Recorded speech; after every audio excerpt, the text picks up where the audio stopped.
I like her so much when she spoke at Mountain Freedom Fest that I've asked her to come to all the rest of them. And she's agreed. And she pitched in for here. I mean, we had a last minute cancellation, but you're not going to be disappointed with this gal. By the way, Tommy Lahren is great. She spoke great at Freedom Fest, but she's got nothing on this young lady. This young lady, only 25, right? She is only 25 years old. She's part of the National Turning Point organization with Charlie Kirk, and she is an amazing young lady. She speaks 5 times better than I do, and I got her twice her age. But let's give a warm Western Kentucky welcome to Isabel Brown.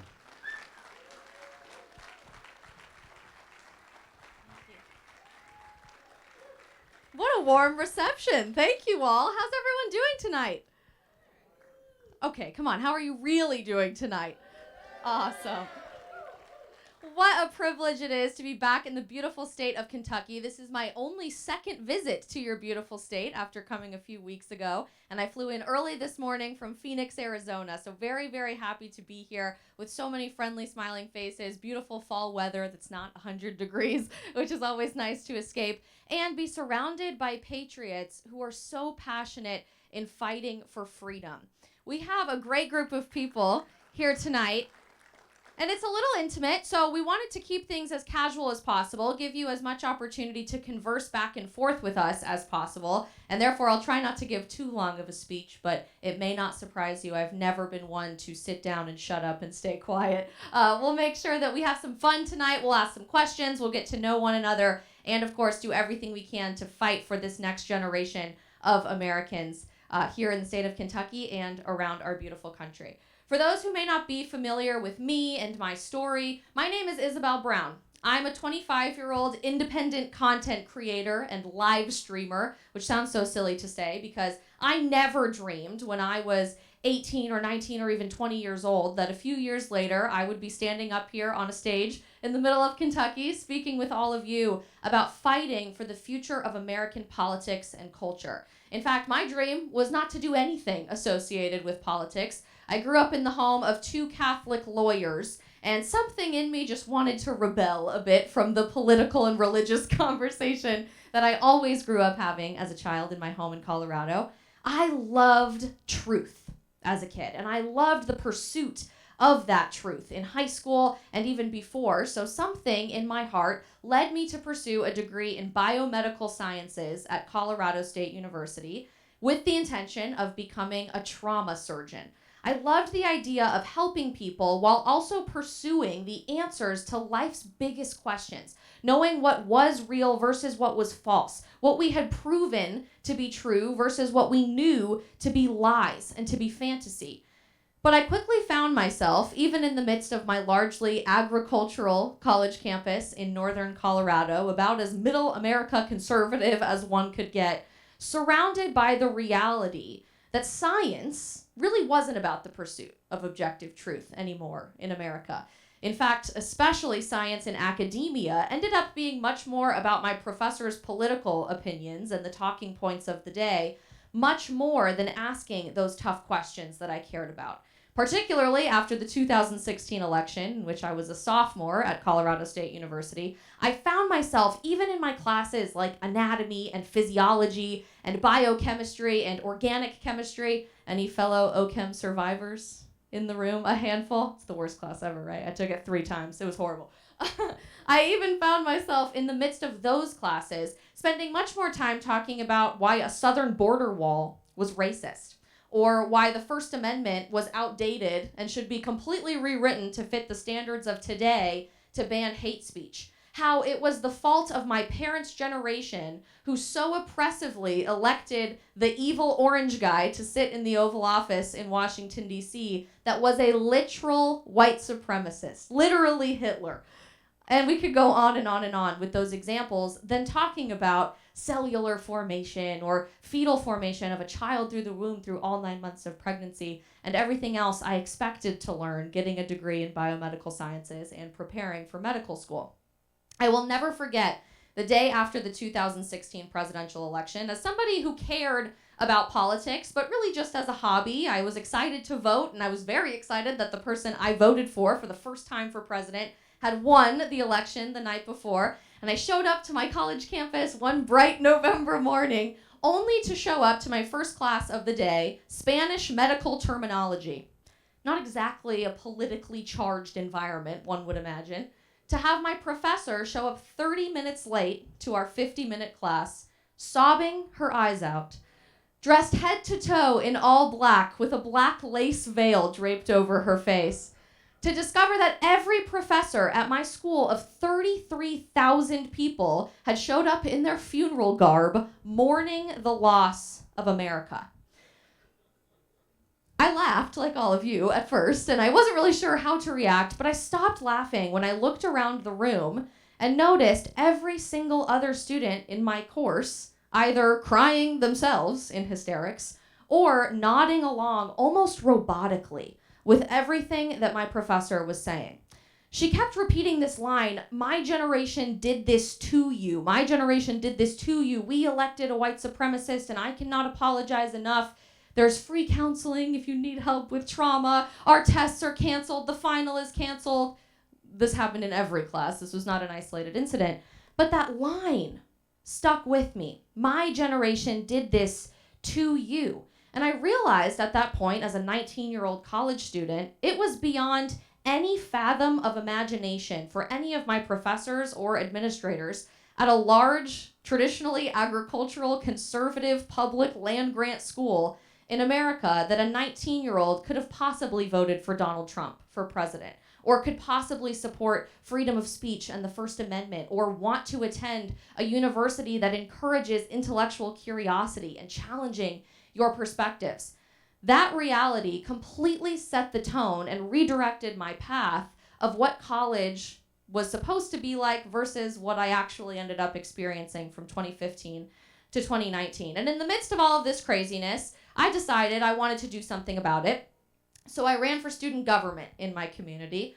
If any of you have kids in college or grandkids in college, you may know that student government has become perhaps the most woke, horrible, authoritarian group of people on every college campus in America, which I found out the hard way. But in the midst of raising my hand and challenging the narrative and trying to advocate for statistically at least one other student on my campus of 30,000 plus individuals, I felt isolated. I felt alone. I felt that it was impossible for someone like me, someone without a platform, someone without a bunch of followers on social media, someone who wasn't studying political science. I was in science classes, but they weren't political, at least they weren't supposed to be, to really make a difference on my college campus, in my community, in my state, or in my country. And somewhat in the midst of all that experience, while having friends walk out of my life and professors start to target me, getting Fs on papers for writing my actual opinions instead of pretending to agree with the professor, I was scrolling through my Facebook feed in our student government office and received a targeted ad that was pink and purple and sparkly and shiny for this event called the Young Women's Leadership Summit, hosted by some organization called Turning Point USA, which I had never heard of before. It had the pictures of Tomi Lahren, coincidentally, and Ben Shapiro on this beautiful ad that I was scrolling through on Facebook, and I said, hey, I think I've seen YouTube videos of those people before. I don't know much about the conservative movement. I don't know much about the political world, but I've been called all of the things that they've been called. I've been called a racist and a white supremacist and xenophobic and transphobic and homophobic. Apparently I'm afraid of a lot of things. That's news to me. I've been called misogynistic and anti-women on my campus, always by men, which never made sense to me because I thought no uterus, no opinion, but apparently all these men did have opinions about me having a uterus. And I resonated immediately with the idea that young women could even just gather in community to hear from someone who challenged the narrative, someone like a Ben Shapiro or a Tomi Lahren. So on a whim, I jumped on a plane to Dallas, Texas in June of 2017 and attended my first ever event, a lot like this one, although a bit bigger with more speakers, in the conservative movement. I actually had to Google who the young, scraggly, tall guy with really white dad sneakers who opened the whole conference was on stage. It was Charlie Kirk. I had no idea. And he's my boss today, which is a story we love to tell.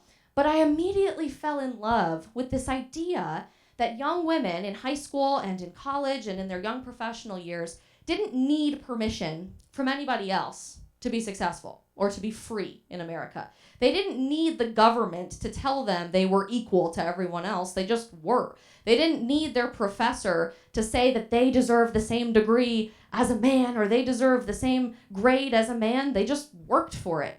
And they certainly didn't need anyone's permission to make their voices heard. I knew, sitting in that room, surrounded by people with very similar experiences to mine, having been so targeted on my college campus, that I wanted to bring that feeling back with me as a college student. And I started a Turning Point USA chapter, or a club, which many of you are probably familiar with, thanks to Charlie Kirk and his radio program, on my college campus in the fall of 2017. If I had thought people hated my beliefs before, I was about to get a very quick crash course in how far the left will go to silence any difference of political opinion or any dissension within the academic community. This was the fall of 2017. Antifa was just immediately starting to come onto the scene. Big speeches on college campuses and big protests were brand new. There had only been a handful at that time, and I proudly strouted out to the middle of my college campus with a folding table just like those ones in the back, handing out socialism sucks buttons and I heart capitalism t-shirts and posters to put in your dorm.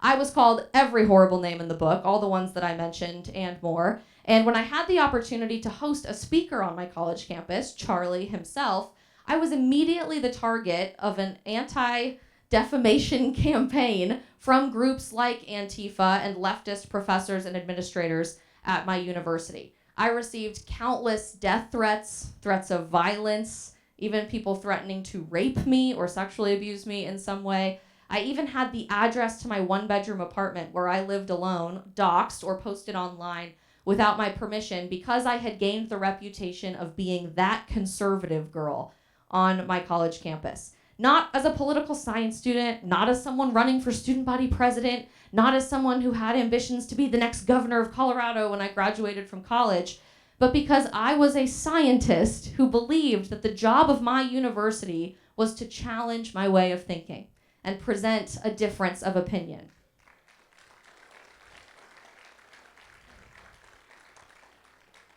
I was exceptionally hated, public enemy number one on my college campus, and I could tell you countless stories about it. In fact, I literally wrote the book on how crazy the college experience is for current students who are Gen Zers. It's called Frontlines, Finding My Voice on an American College Campus. But to give you the spark notes, even in the midst of all of that hatred, even getting the death threats and the threats of violence and having my address doxed online, even being handed a packet of forbidden words from my public university administration like powwow because it's offensive, or picnic because it's offensive and apparently racist. Apparently you're not supposed to call people straight anymore. Fun fact on college campuses. If you do, it implies that everyone who's not straight is crooked. So you have to call straight people heterosexual, but you also can't call non-straight people homosexual, because that has a long history of being an offensive clinical diagnosis. So you call those people gay or lesbian, not homosexual. We could go on and on and on. Even in the midst of all of this insanity, of being written up for my job in the admissions office by calling a whole group of people you guys and excluding women, even being almost impeached from student government because I had a position of leadership and was concurrently running a political club on campus, the movement in my community started to explode. Because I discovered, more often than not, people sometimes just need someone else to be the first person. The first person to raise your hand in class, the first person to set up a folding table on campus and hand you a socialism sucks button, the first person to invite a controversial speaker to school or to stand up and speak themselves. Turning Point USA very quickly became the largest club on my college campus with several hundred members, and all of our events drew in hundreds, if not thousands, of people to hear from Charlie Kirk and Candace Owens and Dennis Prager, and later on Donald Trump Jr. and several others. My life obviously turned very upside down very quickly, and in the senior year of college that I was graduating from in 2019, I sat down in my parents' living room with them and said, I don't think I want to go to medical school anymore. I think I want to do content creation on social media, like be an influencer. My mom said, what? And my dad said, well, As long as you can find a way to pay for it, I guess you can make that happen. So I decided to transition this concept of advocacy and activism and encouraging members of my generation, a new generation within Gen Z, and we're going to get to that in a second, to speak up and challenge the narrative and make their generational identity known in a new way after graduation. It wouldn't necessarily be on college campuses, but it would maybe happen through a screen where things were heating up very, very significantly in 2019 and 2020. While I completed my master's degree at Georgetown University in Washington, D.C., I began posting the things that I believe in online, which doesn't sound like a very controversial thing to do, but ended up being one of the more controversial decisions in my lifetime. Right out of college, I had an opportunity to intern with PragerU out of Los Angeles. Many of you are likely familiar with Dennis Prager, who's a phenomenal mentor and friend of mine. And I also was offered a position with Turning Point USA, the same organization I had worked with on campus and America's fastest and largest growing youth conservative organization in American history. I started posting videos about why free speech matters, or how men are men and women are women and men can't be women and women can't be men. I started talking about the things that were happening, not just in Washington, D.C., but in our kindergarten classrooms and in our homes and on our social media feeds. And I learned that the fight that I was having after I graduated from college wasn't just about college campuses anymore. It was about American culture. It had even superseded the political discussions that I always loved to get in with my parents during election season. What we're talking about when we're saying we're fighting for the future of America today is nothing short of a culture war. You've probably heard that term a lot. But we mean it when we say war. When we say we're going to battle for the values that this nation was founded upon, we mean it. And there are casualties and there are painful wounds associated with that. Cancel culture continues to get more and more rampant and scary each and every day. But God is interestingly raising up a very particular generation on purpose for such a time as this to fight this culture war, and that is Generation Z, my generation. Gen Z started in 1997 with 25-year-olds today and goes all the way down to 2012, so kids who are about 10. After us comes Generation Alpha, which are the children of millennials. So please pray for them because they're definitely going to need some help. Gen Z is shattering the narrative about what it means to be youth in America today, redefining youth culture and participation and activism in so many different ways that I think sadly many Americans still remain very unaware of. I love to ask this question when I'm out on the road giving speeches to people my age and people in other generations alike. Shout out a couple of words that immediately come to mind when you hear the word millennial. Weak, lazy, dumb, followers, clueless. I often hear blue hair, scream at the sky, crybaby, participation trophy, or entitled. And we have this image of youth culture and this idea of the next generation as exactly all of those things, as entitled, lazy, uneducated, dumb, snowflakes I heard over there, blue-haired, crazy scream at the sky, liberals, right? That's this idea that we have in our mind, especially as conservatives, about what young people are like in this country. I'm here to tell you that that is true of millennials, largely. No offense to any millennials who may be in the room. I often get some nasty comments after the fact, after I throw that generation under the bus. But that is true for millennials, but it is not true for Generation Z. In fact, Gen Z could not be more juxtaposed and more unique to combat that culture against millennials. When we're talking about the world that we're living in today and the world Generation Z is coming into adulthood in, we're talking about a reality that is fundamentally different, juxtaposed to everything that you likely experienced at my age, at 25. Are any of you fans of Stranger Things in the house? A handful of people. Anybody watched the Netflix series Stranger Things? It is very good. I could not recommend it enough. I binged the whole season in like one day, this latest season, and I'm very excited for next year. But when I'm talking about the world that we are living in today, I'm talking about a world that is literally the upside down. We are living in a time where right is wrong and wrong is right and up is down and down is up and right is left and left is right. We are living in a time when men are women and women are men and children are adults and adults are children, which is incredibly odd to me, where it is more moral for us to talk to a kindergartner about their sexual identity and how to have sex than it is to fight against the genital mutilation of that same child.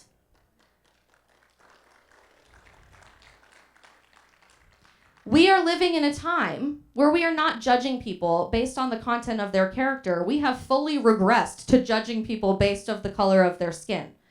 And we tell children, based on the color of their skin, you will be a victor and you will be a victim for the rest of your life, and there's nothing you can do about it. By the way, hand us a few more $1 million so we can go buy a mansion and create a media campaign all based on lies.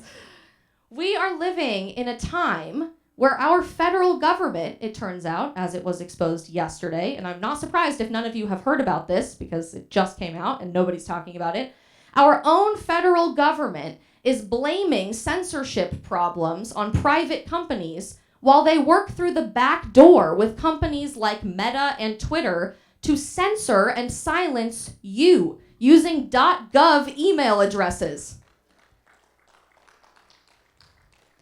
We are living in a time, as I mentioned earlier, where lies have become truth and truth have become lies. And I believe, as a Catholic, fellow Catholic, that is very biblical. We realize that that is going to happen in the trajectory of the American experience.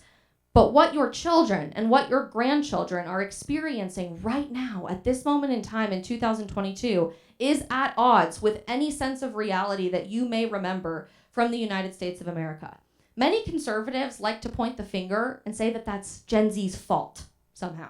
That young people created this reality and it's all their fault and everybody's liberal when they're young. Eventually they'll come around and it'll be fine. We don't need to reach them right now. We don't need to communicate with them in a language that they understand. They'll just come around a few decades from now. I think we all know that saying, if you're not a liberal when you're 20, then you have no heart. But if you're not a conservative by the time you're 50, then you have no brain. It's a funny joke based in reality from the last several decades of American politics. It is not the playbook that we can continue to play by as conservatives fighting for the values we were founded upon if we really want to win this culture war. It's not Gen Z's fault that we arrived in this time in American history. We may be contributing to it, largely unaware that we are contributing to it, but we were born or were toddlers around the time of 9/11, when the entire world was completely thrust into chaos and the very concept of conflict was redefined. War wasn't about one foreign adversary, it was about terror and fear.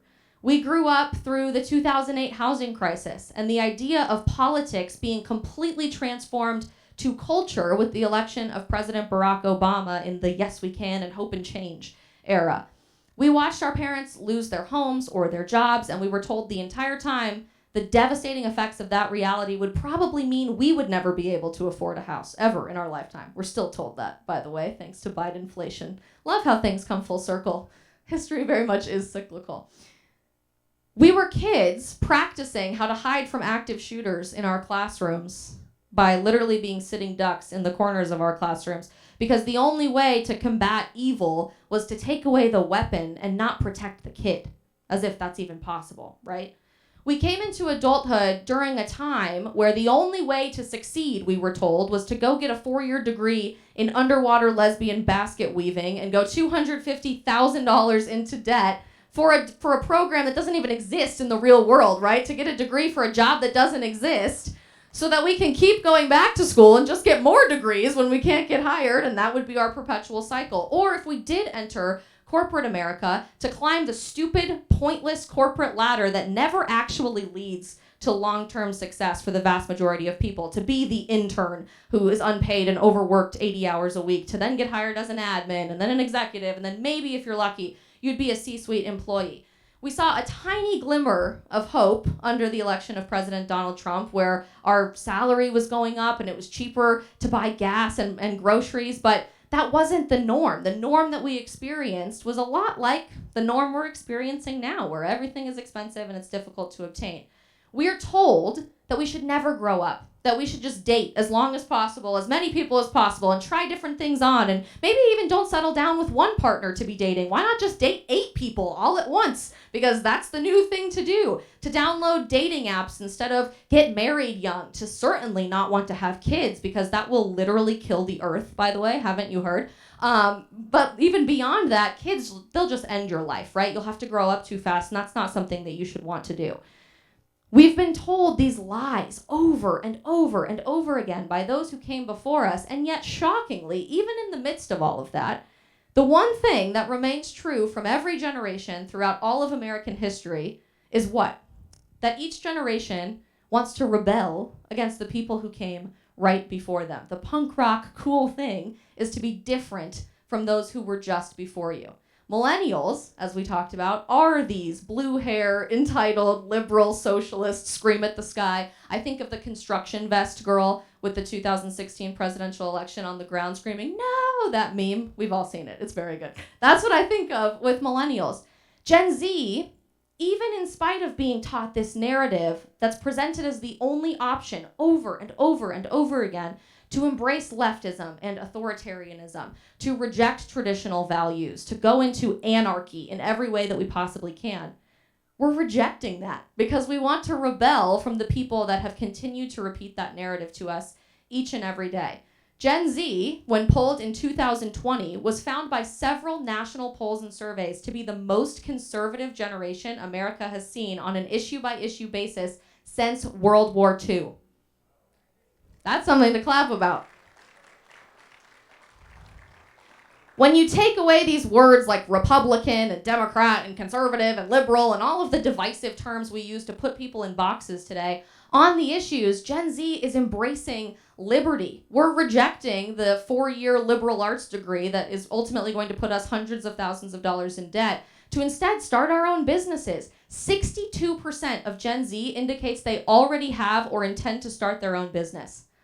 And over 50% of us work several different jobs, multiple side hustles, instead of staying at the same company for 40 years to never get any PTO and never have a personal life.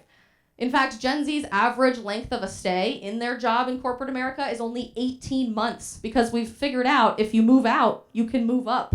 And you see this trajectory continue to happen for my generation. We're deleting dating apps. Shockingly, we're not doing it anymore. And instead, we're starting to date with intention, and we're getting married younger and wanting bigger families. There's an entire trend within my generation for homesteading, if you've ever heard about that, to literally go off the grid, grow all your own food, get away from the government and the man, and start your own big, beautiful family.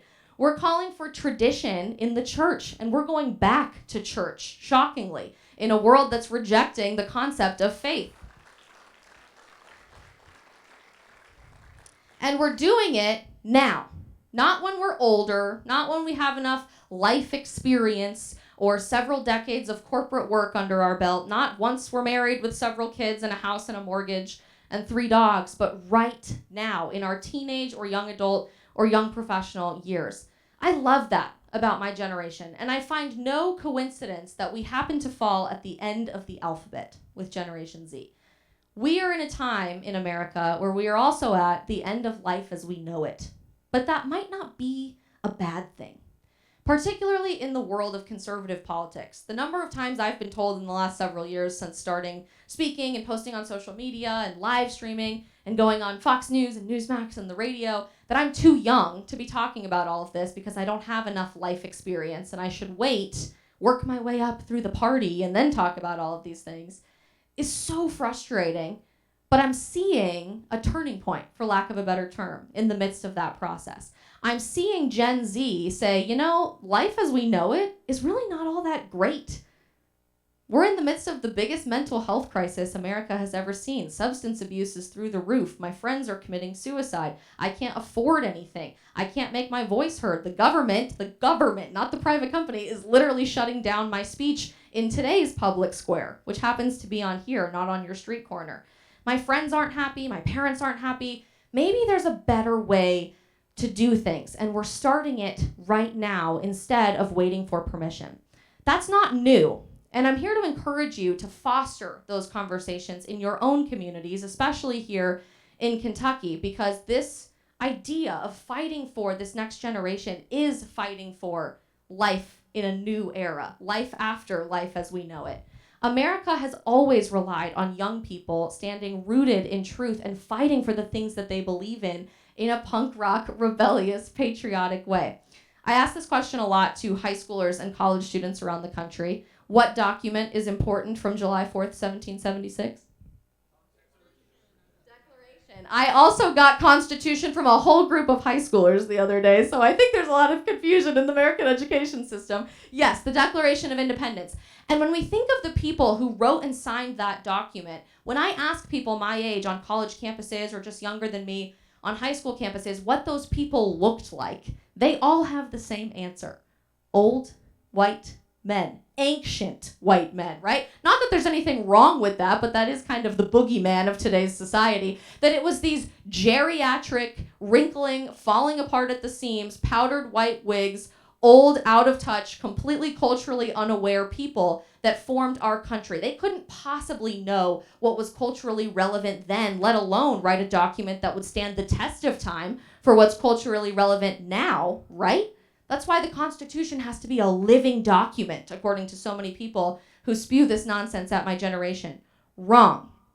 The vast majority of individuals, of our founding fathers who wrote our founding documents and fought with everything they had, laying their life down on the line for this experiment that we call the United States of America, were teenagers and young adults. On July 4th, 1776, James Monroe was only 18 years old. Aaron Burr was only 20. John Marshall was 20, 5 years younger than me. Before becoming the headliner of a smash hit Broadway musical, Alexander Hamilton was only 21 years old on July 4th, 1776. 21. James Madison was my age at 25, as was Betsy Ross, I believe. And Thomas Jefferson, who wrote and signed the whole gosh darn Declaration of Independence, was 33 years old on July 4th, 1776. We have always, as a nation, relied on young people, on the next generation, to stand up and fight with everything we have for what the future of freedom is going to look like. And that has to start here in Kentucky and with your next generation in your own lives as well. I'm not a rocket scientist, so don't quote me on this, but I can say it's easier than organic chemistry and all the other science classes that I had to make that catalyst happen in your own homes, in your own communities. This doesn't have to be a cultural revolution all at once. It starts with having conversations about politics and religion around the family dinner table at Thanksgiving in a couple of weeks, when you have your nieces and nephews and children and grandchildren gathered around your family dinner table. At church, if you are a student, raising your hand in your class and countering the lie that your teacher may have just told you, or speaking up in your college dorm room, or just inviting a friend to coffee. It starts with posting the things that you believe in today's public square, which has never been more important than it is right now in the digital world that's becoming increasingly digital with each and every day. And of course, it also has to start with voting and making your voice heard as many opportunities as you can here in Kentucky and nationally. When we're casting our votes this week for midterms, which is very exciting, and in May for an exciting primary, and next year for your governor's race, you're not just voting for somebody who sits in a chair. I think we think about it that way. We have for a long time as Republicans and as conservatives and just freedom fighters in general. You are voting for a reality of keeping children safe versus genital mutilation surgery. You're voting for a reality of making your voice heard in the most paramount right that you have in a free society, or being literally silenced by executives of the President of the United States through private companies like Facebook and Twitter. You are literally voting for a difference between life and death for 63 million innocent children who have been killed at the altar of convenience through the abortion industry. These are the things that we're talking about. And it's no longer a fight in America between left and right, or conservative and liberal, or socialist and libertarian, or even rhino versus new age conservative, right? What we are talking about in this culture war is a fight between good and evil, between truth and lies, between reality and fantasy.